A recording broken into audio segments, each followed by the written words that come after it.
layout ng lababo. Tapos lalagyan mo ng tape para kitang-kita mo yung ating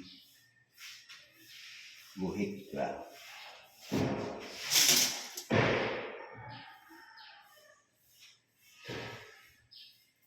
Lalagyan mo ng masking tape.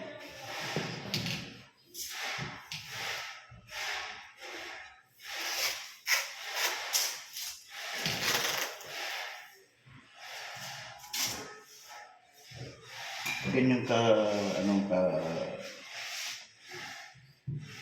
proseso yung pag-aano ng gamit.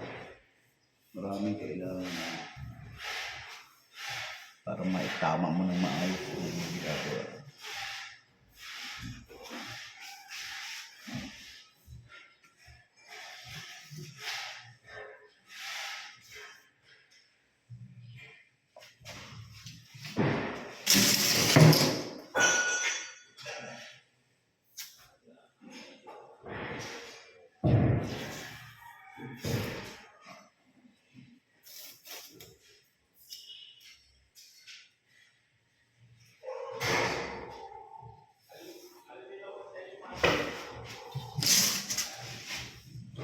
Kung bago ka pa lamang sa ating channel, mga ka-granite, ay huwag kalimutan mag-subscribe para lagi kayong updated sa ating mga video ginagawa.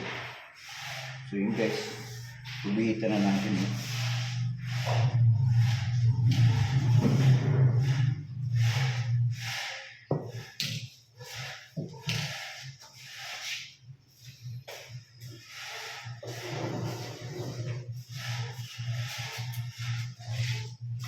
Yun, maraming salamat.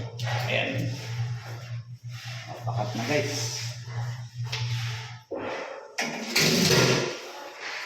Bubutasin na lang natin.